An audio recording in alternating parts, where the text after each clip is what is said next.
करने के लिए मैं आपके सामने खड़ा हूं। मुझे गुस्सा इस बात पर आया और तकलीफ इस बात पर हुई कि मैंने न्यूज में पढ़ा कि पाकिस्तान के प्राइम मिनिस्टर इमरान खान ये स्टेटमेंट दिए कि भारत का, हिंदुस्तान का अगर नेक्स्ट प्राइम मिनिस्टर मोदी बनेगा तो हम कश्मीर के मसले को हल कर लेंगे। मेरे भाई, मेरे बुजुर्गों, मेरी मां और बहनों, ये हमारे देश का इलेक्शन है। ये हमारे देश का जमहूरियत का इलेक्शन है। ये पाकिस्तान की तरह यहां पर मिलिट्री इलेक्शन को कंट्रोल नहीं करती इमरान खान। ये भारत का इलेक्शन है जहां पर जनता तय करती है किसको प्राइम मिनिस्टर बनाना, किसको घर में बिठाना।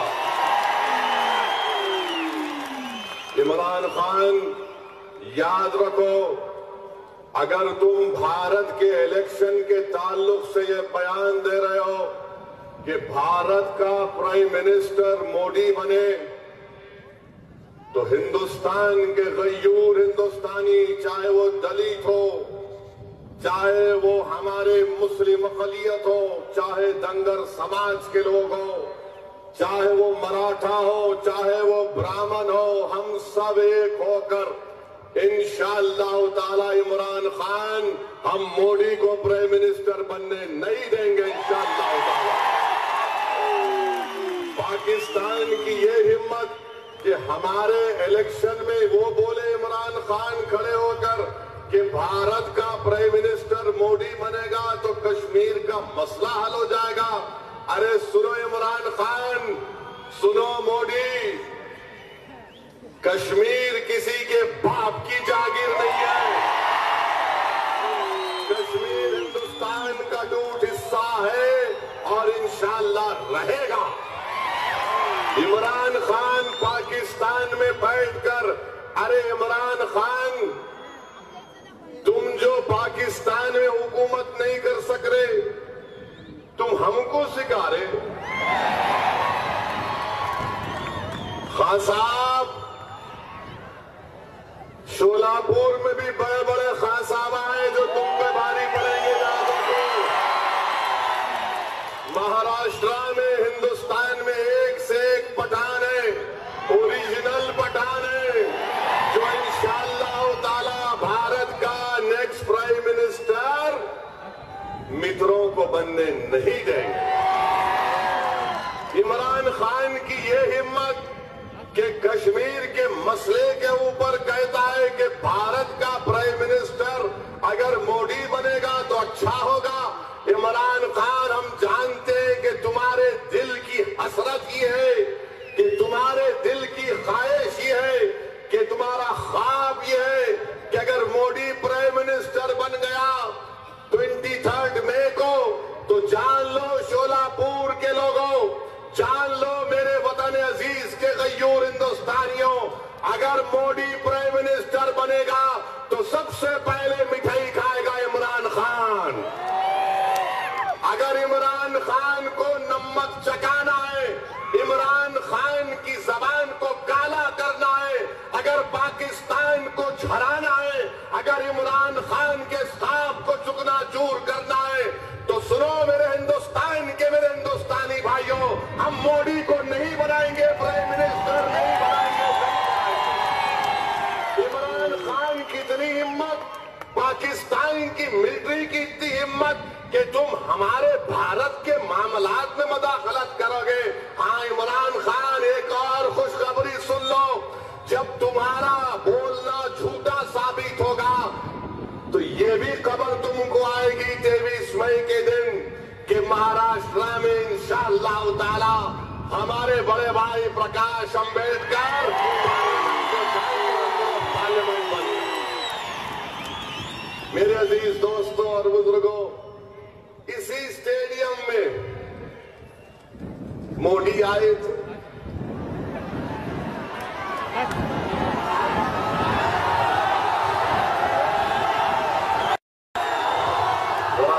से बोलो, जोर से बोलो,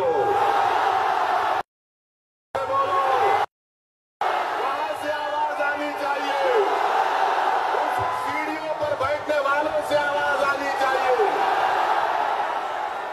मेरे भाई, मेरे अजीज दोस्तों और बुजुर्गों,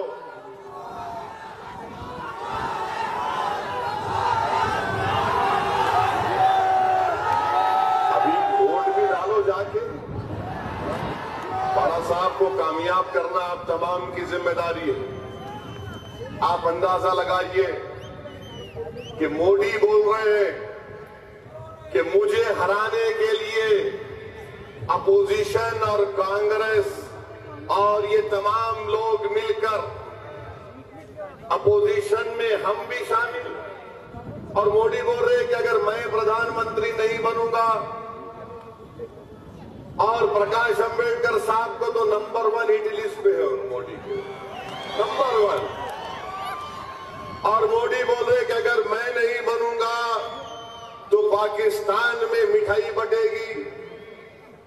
हिंदुस्तान के वजीर आजम, आपने झूठ बोला। इमरान खान वहां से कह रहा है कि अगर तुम बन गए तो मेरा फायदा है। आप अंदाजा लगाइए कि एक पाकिस्तान का प्राइम मिनिस्टर है, एक स्टेटमेंट देता है, और आज दिन भर मोदी की सभाएं हुई, कहीं पर भी मोदी ने इमरान खान के स्टेटमेंट को कंडेम नहीं किया। क्यों मोदी? इमरान खान का बयान क्या आपको पसंद आया? अच्छा लगा? दिल को ठंडक पहुंची? कलेजे को ठंडक पहुंची? अब तुमको रात में नींद अच्छी आएगी कि इमरान खान ने कह दिया कि अगर तुम प्रधानमंत्री बनोगे तो कश्मीर को हल करेंगे। मैं हिंदुस्तान के तमाम गयूर हिंदुस्तानियों से कह रहा हूं, अगर आप में वतन से मोहब्बत है तो इमरान खान के ख्वाब को चुकनाचूर करना पड़ेगा आपको। अगर आप भारत के बेटे और बेटियां हैं तो भारत आपसे मुतालबा करता है, हिंदुस्तान के हिंदुस्तानियों, कि एक पाकिस्तान का वजीर आजम हम हिंदुस्तानियों से कह रहा है, हमारे इलेक्शन में मदाखलत कर रहा है, ये हमारी इज्जत नफ्स के खिलाफ है कि कोई मुल्क बाहर का फॉरेनर हमसे नहीं कह सकता कि भारत का प्रधानमंत्री कौन बनेगा। इंशाअल्लाह ताला जब 23 मई को नतीजा आएगा तो मोदी याद रखो, हम इमरान खान के इस बात को, भारत के 130 करोड़ लोग इमरान खान की इस बात को झूठा साबित करेंगे। महाराष्ट्र के गरीब, दलित, मुसलमान, धनगर समाज के लोग, कोली समाज के लोग इंशाअल्लाह ताला बाला साहिब को अपने कंधों पर बिठाकर दिल्ली लेकर जाएंगे इंशाअल्लाह। मेरे अजीज दोस्तों और बुजुर्गों, दूसरी बात, ये कांग्रेस पार्टी सुधरने वाली नहीं है, याद रखो, नहीं सुधरते लोग। अभी मैं आया शोलापुर तो आते ही इनके पेट में दर्द शुरू हो गया। मीडिया के लोग आ गए, मीडिया के लोग आकर सवाल किए, मैंने कहा पूछो। बोले कि आप बाबा बाला साहिब की तारीफ कर रहे, कहीं कोलैटरल डैमेज तो नहीं हो जाएगा? फिर किसी ने कहा कि कहीं आप भड़काऊ भाषण तो नहीं देंगे, और आप खुद कम्युनल हैं। मैंने कहा हाँ मैं कम्युनल हूं, क्या करते? बोले नहीं आप बोल रहे, बोला हाँ मैं कम्युनल हूं, मोदी तो कंपोजिट कल्चर को मानने वाला है, कांग्रेस तो जनियोदारू नहीं है, हम हैं। बोले क्या बोल रहे? बोला क्या तुम मजाक कर रहे, सवाल कर रहे या मजाक कर रहे? बोले नहीं हमको पूछना पड़ता। मिला कौन पूछो? बोले तुमको दिल्ली में बैठ के राहुल बोले या मोदी बोला पूछो बोलते। अरे हमसे सवाल करने का तरीका तो सीख लो। कोलैटरल डैमेज 70 साल से अगर किसी का हो रहा है तो वतन अजीज में दलित समाज का कोलैटरल डैमेज हो रहा है। कोलैटरल डैमेज अगर किसी का हो रहा है तो माइनॉरिटीज का, खास तौर से मुस्लिम माइनॉरिटीज का और क्रिश्चियन का तादाद में यहां पर आप जमा हुए हैं। मैं आपसे भीख मांगने आया हूं। मैं आप शोलापुर की आवाम से भीख मांगने आया हूं।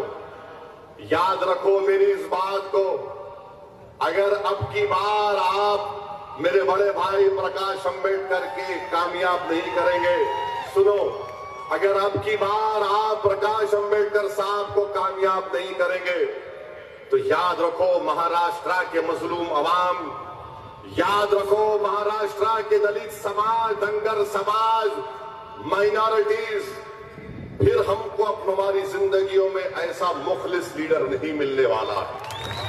मैं ईमानदारी से कह रहा हूं, मैं ईमानदारी से कह रहा हूं। एक अल्लाह जो है ना ऊपर वाला हमको एक तारीखी हिस्टोरिकल मौका दिया है। खुदा के लिए इस मौके को गनीमत समझो, अपने वोट का इस्तेमाल करो मेरे भाई। किसके लिए इस्तेमाल करोगे? तुमने 70 साल इन तमाम जालिमों को वोट दिया जिन्होंने हमको बर्बाद कर दिया। तुमने 16 पार्लियामेंट के इलेक्शन भारत में हुए, आपने उनको वोट दिया जिन्होंने हमारे बच्चों को जेल में डालकर उनकी जवानी को बर्बाद कर दिया। शोलापुर के मुस्लिम अक़लियतों, क्या ये बात सच नहीं है कि तुमने कांग्रेस को वोट दिया?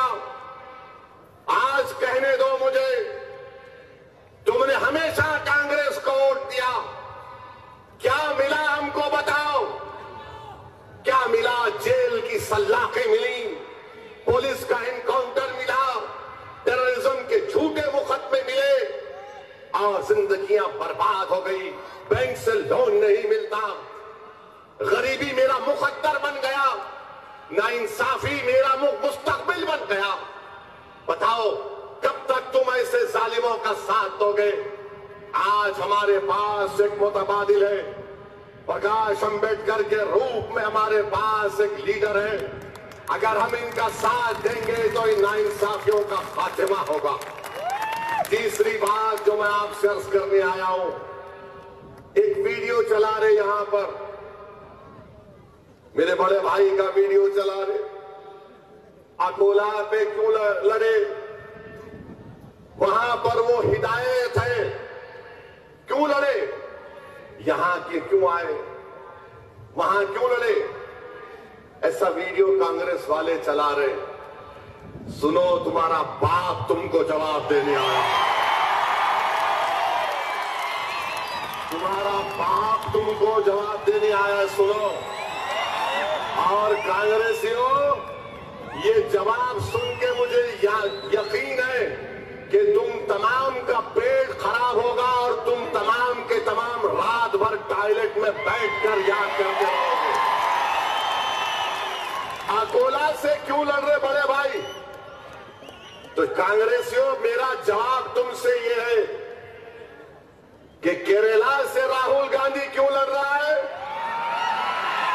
वायनाड से राहुल गांधी क्यों लड़ रहे हैं? शोलापुर की आवाम, शोलापुर के गयूर मेरे भाइयों, क्या ये बात सच नहीं है कांग्रेसियों कि वायनाड से कांग्रेस ने एक कैंडिडेट का ऐलान किया था जिसका नाम सिद्दीक था? क्या नाम था? सिद्दीक। उसके नाम को कैंसल करके राहुल गांधी वहां इलेक्शन लड़ रहे हैं।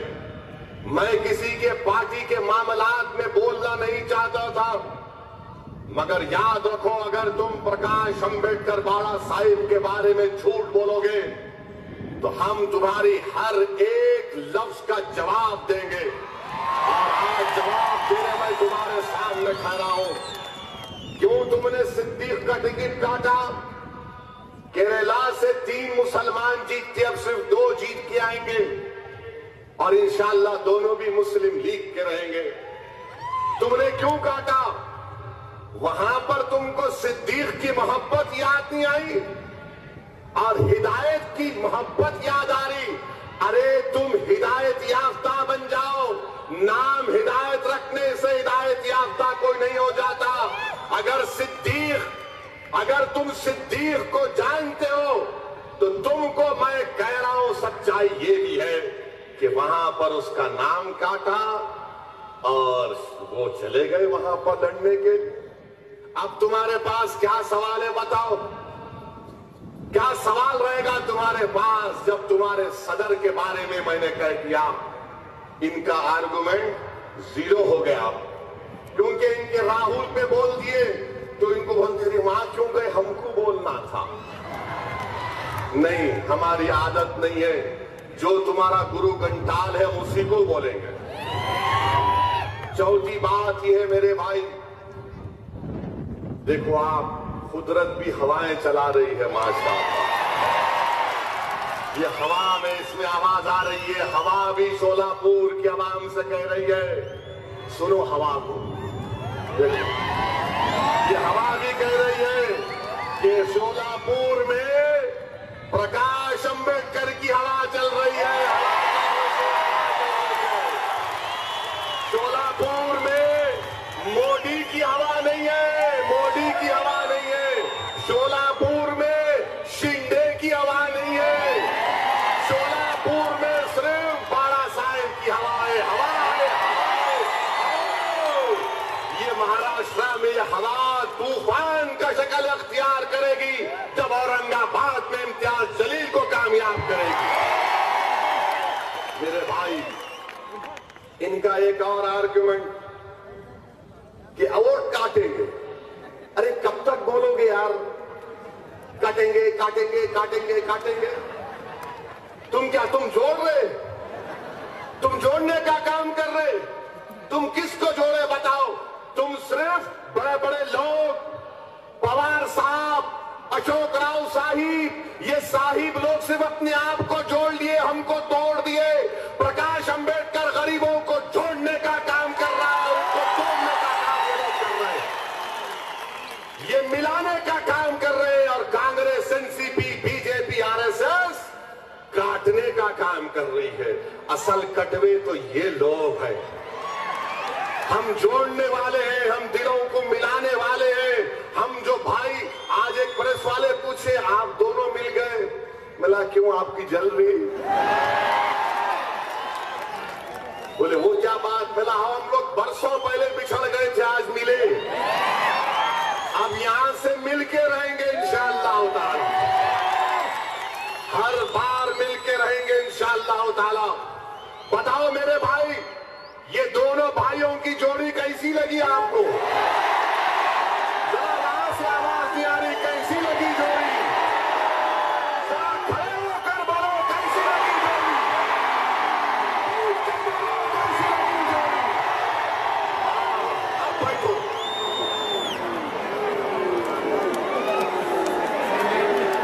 देखे शिंदे साहब, देखे राहुल, देखो मोदी, उनके खड़े होकर बैठ गए। हम प्रकाश अंबेडकर कामयाबी होंगे इंशाअल्लाह।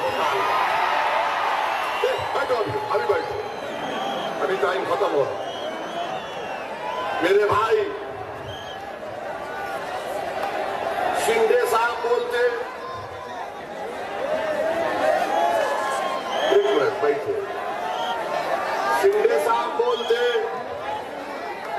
हाँ बैठ। सुनो अभी मजे की बात।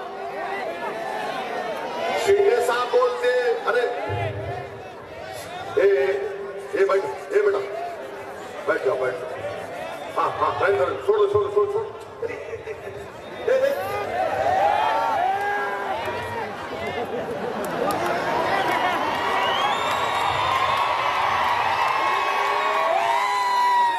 मैं शिंदे साहब से एक सवाल करना चाह रहा हूं। शिंदे साहब, आप जब होम मिनिस्टर थे तो क्या ये बच्चे गिरफ्तार नहीं हुए थे? इरफान, खालिद, ऐसे 5 बच्चे पकड़े गए थे। यूएपीए मकोका लगा। शिंदे साहब, आप कैसे कमजोर होम मिनिस्टर है कि अपने क्षेत्र के बच्चों को नहीं बचा सके? आप में इतनी ताकत नहीं थी? आप तो होम मिनिस्टर रह के कुछ करना था, एक फोन मिला के बोलना था छोड़, मगर आपने बोला नहीं नहीं नहीं बोल सकता मैं, वो मेरा हाथ में नहीं है। बाड़ा साहिब एमपी बनेंगे दिल्ली में, और इंशाल्लाह मैं वादा कर रहा हूं आपसे, मैं और हमारे बड़े भाई दिल्ली में जाकर non Congress non BJP government को बनाएंगे इंशाल्लाह ताला। No Modi no Rahul, only new people will come इंशाल्लाह ताला। और लोग मेरे से पूछते ये कॉन्फिडेंस तुमको कहां से आ रहा? मैं उनको बोल रहा हूं ये हवा जो चल रही है ना, ये हवा को देखकर, और हम और बीजेपी आरएसएस में फर्क ये है कि हम हवा में सूंघ कर बोलते कि बारिश होने वाली है, आरएसएस मोदी भीग के बाद, कपड़े भीगने के बाद बोलते बारिश हो। मेरे भाई, आप अंदाजा लगाइए कि कैसे होम मिनिस्टर तुम अपने शहर के बच्चों को नहीं बचा सके, वो कोर्ट में केस लड़कर बरी हो गए। अच्छा शिंदे साहब, चलो एक और सवाल आपसे। खालिद का इनकाउंटर हुआ इंदौर में, हुआ ना? याद है ना? या भूल गए? तो खालिद के ताल्लुक से शिंदे साहब, जब तो बीजेपी की गवर्नमेंट थी, उसमें बोले कि खालिद जो है इंदौर जेल की इतनी ऊंची दीवार, कपड़ों को बेडशीट कवर पे चढ़ के कूद के चले गए, 50 फीट की दीवार। यानी खालिद इंसान नहीं था, जिन था, जिन। उसको पर लगे थे, सब उड़ के डाइव मार के निकल गया, और बाहर निकला तो कपड़े भी, जूते सब पहन लिया। शिंदे साहब, आपकी कांग्रेस की सरकार, कमलनाथ प्राइम मिनिस्टर है, 3 महीने हो गए, आप इंक्वायरी क्यों नहीं करते? आप इंक्वायरी करो ना, क्यों नहीं करते? इसलिए नहीं करते, नहीं नहीं नहीं, वो मुसलमान मरे ना, अगर इंक्वायरी करेंगे तो उनका वोट नहीं मिलता हमको, वो लोग वोट नहीं डालेंगे। अरे तो देखो, नहीं मालूम क्या? ये कब तक तुम हमको सुना सुना कर हमको बहलाओगे, हमको फुसलाओगे, हमको डराओगे? अरे हम इंसाफ चाहते हैं। क्या आप नहीं चाहते खालिद से इंसाफ हो? बताओ, क्या तुम नहीं चाहते खालिद से इंसाफ हो? तो फिर क्यों नहीं कांग्रेस की सरकार इंक्वायरी भी ऑर्डर नहीं करती, डर रही है? मेरे अजीज दोस्तों और बुजुर्गों, ये इनके कारनामे, 16 मर्तबा मिनिस्टर क्या क्या बने, कुछ नहीं कर सके। और मैं शोलापुर के वोटर से अपील कर रहा हूं, एक तरफ प्रकाश अंबेडकर साहब, दूसरी तरफ शिंदे, तीसरी तरफ जो भी है, सुनो आप, अब इन तीनों को आप देखो, अब आपको कोई मसला पैदा हो गया, मिसाल के तौर पर एक दाढ़ी वाला है, फ्रूट का कारोबार करता है, उसके बच्चे को रात में पुलिस उठाकर लेके चले गई कि तू आतंकवादी है। तुम अपने दिल पर हाथ रखकर बोलो, तुम इन तीनों में किसको फोन करोगे? यही तो बताने आया हूं, तुम किसको फोन करोगे जिस पे तुमको भरोसा है कि मेरा फोन उठाएगा, मेरे को दिलासा देगा, मेरे लिए लड़ेगा? ये दोनों को फोन करे तो सो जाते, बोलेंगे साहिब को डिस्टर्ब नहीं कर सकते, अभी अभी टॉनिक लेके सो गए, तबीयत खराब होती रात में। और बीजेपी के कैंडिडेट को बोलेंगे तो वो बोलेगा मेरे को फोन किया, मैं भगवान हूं। हमको करता है, भगवान को करता है। तो मैं आपसे कह रहा हूं, इंसान को वोट दो, भाई को वोट दो, अपने हमदर्द को वोट दो, तुम पे मर मिटने वाले को वोट दो, तुम पे मर मिटने वाले को वोट दो। जिंदगी इनकी तुम्हारे सामने है। एक आदमी लड़ रहा है, लड़ रहा है, लड़ रहा है, तकालीफ को बर्दाश्त कर रहा है। आज हमको उनको इनाम देने का टाइम आया। एक एहसान कर दो। अगर तुम बाबा साहिब अंबेडकर को मोहब्बत करने वाले हो, क्या तुम बाबा साहिब अंबेडकर से मोहब्बत करते हो? आप करते हैं बाबा साहिब अंबेडकर से मोहब्बत? तो तुमको उस मोहब्बत का वास्ता दे रहा हूं, मेरे भाई को कामयाब कर दो, मेरे भाई को कामयाब कर दो। अब मोदी क्या बोल रहे? मोदी बोल रहे सेनाओं के नाम पर वोट मांग रहा है। अरे मोदी, तुमको तो इमरान खान तुम्हारे साथ है और भारत का गरीब, दलित, वंचित समाज के लोग प्रकाश अंबेडकर के साथ हैं। मेरे भाई वोट डालने से पहले सोच लो कि जो तुम्हारा एमपी बनेगा, कौन पार्लियामेंट में जाकर धनगर समाज का, शेड्यूल ट्राइब का लड़ेगा? बोलो बोलो, ये पीली टोपियां पहनने वालों, तुम्हारी टोपी को निकालकर मोदी ने फेंक दिया। इसी ग्राउंड में खड़े होकर नरेंद्र दास मोदी ने कहा था कि मैं धनगर समाज को एसटी स्टेटस दिलाऊंगा। कांग्रेस ने कहा, फडणवीस ने कहा। अब बताओ, पीली टोपी पहनकर अपनी समाज के इंसाफ के लिए यहां पर आने वालों, तुम किसका साथ दोगे? बताओ, जोर से बताओ। अब आपको कर दिखाना है पूरे महाराष्ट्र में, जिसने आपको धोखा दिया, जिसने आपको झूठ बोलकर वोट हासिल किया, हराओ उनको, जमानत जब्त कराओ उनकी, घर में बिठाओ इन लोगों। एक और बात, अरे साथ है, ये कब तक साथ है? साथ है, वोट भी डालो, वोट डालो। अब मेरे भाई, मैं एक और बात आपके सामने कह रहा था। हमारे मस्जिद का वाकया, शिंदे साहब भीख मांगो। शिंदे साहब याद रखो, तुम्हारा जब नरसिम्हा राव प्राइम मिनिस्टर था तो जब ही बाबरी मस्जिद को तोड़ी गई। और हम तुमसे आज भीख नहीं मांग रहे हैं। मैं असदुद्दीन अवैसी सोलापुर के अवाम के सामने अपने बड़े भाई के लिए भीख मांग रहा हूं। इसलिए मांग रहा हूं, मस्जिद के लिए भी मांग रहा हूं, मंदिर के लिए भी मांग रहा हूं, बुद्धिस्ट भाइयों के लिए मांग रहा हूं, धनगर समाज के इंसाफ के लिए मांग रहा हूं, गरीबों के इंसाफ के लिए मांग रहा हूं। क्या तुम मुझे भीख दोगे? नहीं दोगे? तो मेरे भाई, मैं तुम्हारे सामने हाथ फैला रहा हूं। मैं किस लिए फैला रहा हूं तुम्हारे सामने हाथ? कि हिंदुस्तान में जब तक कमजोर लोग नहीं मिलेंगे, जब तक हिंदुस्तान के कोने कोने में माए अपने बच्चों को नहीं कहेंगी कि बेटा, जिस तरह ओवैसी और बाला साहिब मिल गए, इसी तरह पूरे मुल्क में मिल जाओ, खत्म करो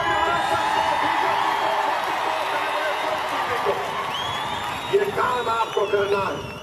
वहां बैठी मेरी माओ से कह रहा हूं, मेरी माए, आप पर जिम्मेदारी है कि आप अपने बच्चों को प्रकाश अंबेडकर की तरह बनाइए। नौजवानों, तुम अपने भाइयों को, अपनी औलाद को ओवैसी से अच्छा बनाना। आज दुनिया को जरूरत है लड़ने वालों। मेरे अजीज भाइयों, अब ये मीडिया का भी बड़ा रोल, बुरा मत मानो हमारे मीडिया के लोग। आप में मालूम, आप अपना काम कर रहे हैं। मोदी का एक इंटरव्यू देखा पेपर में, टीवी पे, 2 लोग इंटरव्यू ले रहे उनका, और एक इंटरव्यू लेने वाली मैडम उनसे पूछ रही है, एक बात तो बताइए, पूछना पड़ेगा। मैं बोला, ये क्या पूछेंगे? बोले, एक बात तो बताइए कि आपको इतनी ताकत कहां से आती है? आप कोई टॉनिक पीते क्या? हमको नहीं मालूम था मोदी साहब टॉनिक मारते। मैंने बोलूं, मैडम बोले, सवाल है। अच्छा मोदी साहब, उनसे पूछा गया क्या रोजे रखते? मैं खाली पानी नहीं, पपीता भी खा लेता। हाँ? इंटरव्यू हो रहा प्राइम मिनिस्टर से, नौजवानों को नौकरी 2 करोड़ नहीं पूछते, दंगर समाज को तुमने वादा किया था एसटी स्टेटस नहीं पूछते, 15 लाख नहीं पूछते, कुछ नहीं पूछते, रोजा रख रहे क्या? अच्छा मोदी को देखो आप, ऐसा शर्मा रहे जैसा कोई दूल्हे की शादी होती है।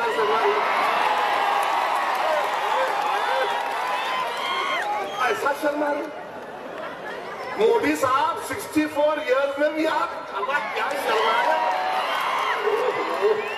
यानी पहली मर्तबा अगर कोई शादी हो के ससुराल को जाते ना, तो ससुराल बोलते खा बेटा खा।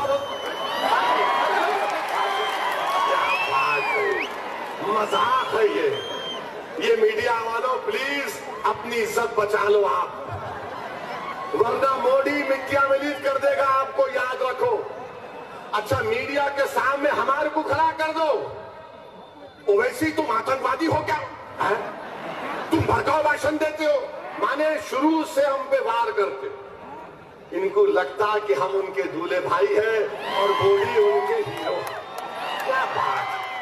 मेरे अजीज दोस्तों और बुजुर्गों, मैं आपसे यही गुजारिश करने आया हूं। मेरा इलेक्शन कल है हैदराबाद में, कल पोलिंग है, आपकी दुआओं की जरूरत है, आपकी दुआओं की जरूरत है, हमारी मां और बहनों के आशीर्वाद की जरूरत है। और मैं इंशाअल्लाह ताला यकीन से कह रहा हूं कि जब मैं पार्लियामेंट को जाऊंगा तो बाला साहब का हाथ पकड़कर हम दोनों जाएंगे, इंशाअल्लाह ताला। और एक और बात मैं कहना चाह रहा हूं आपसे, मेरे भाई, ये शोलापुर में आया हूं तो मोहसिन शेख के बारे में अगर बात नहीं करूंगा तो नाइंसाफी होगी। मोहसिन शेख को अल्लाह उसकी खबर को नूर से भर दे, अल्लाह उसको इंसाफ दिला दे। और ये बीजेपी की हुकूमत ने मोहसिन शेख को मारने वालों की उनका प्रोटेक्शन कर रही है। फडणवीस साहब, आप चीफ मिनिस्टर जरूर हैं, मोदी तुम प्रधानमंत्री जरूर हो, मगर याद रखो जब गरीब मरता है ना, और जब उस गरीब की मां अपने नौजवान बेटे या बेटी की लाश को देखकर उसकी आंख से आंसू निकलते हैं, तो इस दुनिया को बनाने वाला अल्लाह, उसकी रहमत जोश में आ जाती है कि एक मजलूम और गरीब बेबसी के आलम में पुकार रहा। मेरे भाई, मोहसिन शेख को मत भूलो, इसके लिए इंसाफ दिलाना है। कैसे दिलाएंगे? नारों से दिलाएंगे, आंख से आंसू बहाकर दिलाएंगे? नहीं, वोट डालकर दिलाएंगे, ये सरकार को हटाकर दिलाएंगे। मोहसिन शेख की लाश उस कब्रिस्तान से शोलापुर के आवाम को पुकार पुकार कर कह रही है कि मुझसे अब तक इंसाफ नहीं हुआ। शोलापुर के रहने वालों, मैं भी शोलापुर में पैदा हुआ था, मैं भी इसी सरजमीन में बड़ा हुआ, मैं गरीबी की वजह से पूना में जाकर काम कर रहा था। शोलापुर की मेरी मां और बहनों, मोहसिन शेख तुम्हारा बेटा था। शोलापुर के बुजुर्गों, मोहसिन शेख तुम्हारा बेटा था। शोलापुर के नौजवानों, मोहसिन शेख तुम्हारा भाई था। इस बेटे भाई के लिए तुमको इंसाफ की लड़ाई लड़ना, इंसाफ की लड़ाई लड़ना। और हमारे मुल्क का माहौल कैसा हो गया मेरे भाई? आसाम में शौकत अली एक शख्स है, आते आओ,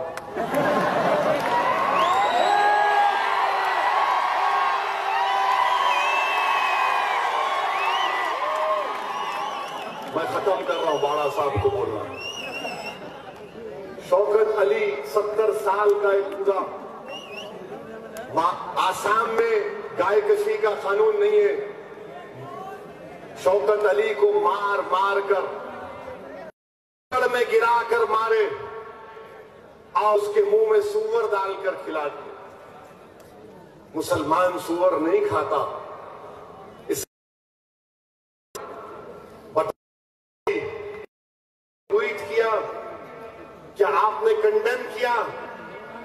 मैं भारत के उन तमाम लोगों से अपील कर रहा हूं जिन्हें नाज है हिंदुस्तान पर, जिन्हें नाज है हिंदुस्तान पर, जिन्हें फख्र है तिरंगे पर, जिसे मोहब्बत है संविधान जिसको बाबा साहिब ने बनाया, उठो और बचा लो हिंदुस्तान को, बचा लो इस मुल्क को, वरना याद रखो इस मुल्क में इंसानियत खत्म हो जाएगी, इस मुल्क में हमदर्दी और भाईचारे का खत्म हो जाएगा।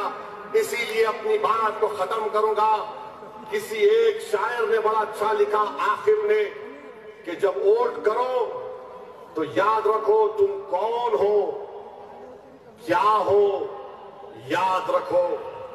जिस ईद के दिन इंसान उस ईद के दिन को याद रखो।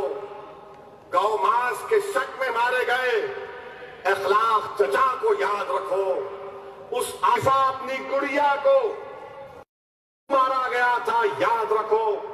तुम इसकी सशक्ति आहों को, जख्मों को याद रखो। जब वोट करो तो याद रखो तुम कौन हो, क्या हो, याद रखो। वो हाफिज कुरान जुनैद इस प्यारे जवान को याद रखो।